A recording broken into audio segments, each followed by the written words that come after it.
Yo les copains, alors après plus d'un mois passé à Port-Renfrew, je dois malheureusement partir d'ici. Mais avant cela, j'aimerais vous parler de ce qui se passe un peu sur l'île de Vancouver. Tout d'abord, l'île de Vancouver est normalement recouverte par la forêt pluviale canadienne, qui est une des plus vieilles forêts du monde et une des forêts qui pompe plus de CO2 au monde, ce qui n'est pas rien vu l'état de notre planète. Et les grandes entreprises, les lobbies ont décidé que le bois canadien était peu cher à produire, puisque forcément il pousse tout seul, et se vend très très bien. Surtout dans les pays tels que la Chine et l'Australie, qui adorent le bois canadien qui est d'un rouge éclatant, pour faire des jolis meubles et des jolies tables basses. Génial. Et donc les gens ici, les locaux, en particulier les natifs de l'île de Vancouver, ne se laissent pas faire. Pour protester contre ça, ils ont réussi à bloquer entièrement une zone à l'aide de manifestations, en passant des hivers entiers dans le bois pour empêcher les machines d'y accéder. Ils ont construit un sentier à l'intérieur du bois pour permettre aux gens, aux touristes, aux locaux, à tout le monde de pouvoir y accéder et de donner un attrait touristique à la zone. Et ceci a permis de redonner un peu une belle image de la forêt pour le gouvernement. Et cette zone-là, le Wall Brand, que je vais vous présenter dans la vidéo, ne va pas se faire détruire par ces putains de compagnies, ce qui est plutôt pas mal. Cette forêt, pourquoi on doit la protéger? Donc, comme je vous ai dit, tout d'abord, c'est un des plus grands puits de CO2 au monde, avec les baleines et la forêt amazonienne. Et c'est aussi une énorme richesse, une zone très riche au niveau de la biodiversité. On y retrouve de l'ours, du wapiti, du cerf, du cougar, du castor, 130 espèces d'oiseaux, plus d'une centaine d'espèces de champignons, des mousses que je pensais même pas que ça pouvait exister, dont une qu'on appelle la barbe du sage. C'est une mousse, on dirait des cheveux, qui est juste magnifique. Et quand on coupe la forêt, en fait, les lobbies ne replantent pas les arbres derrière, ils laissent la forêt à nu, ce qui fait des gros dégâts et des énormes zones neutres de vie.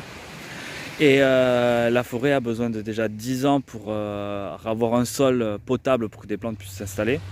Et il leur faut ensuite une centaine d'années pour pouvoir ressembler à quelque chose d'à peu près forestier.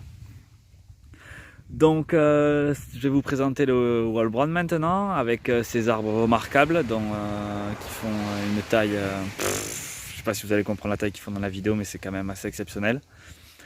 Et je vous retrouve après. Allez, tchuss!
après cette petite visite forestière, je vais partir de Porrentfiew demain.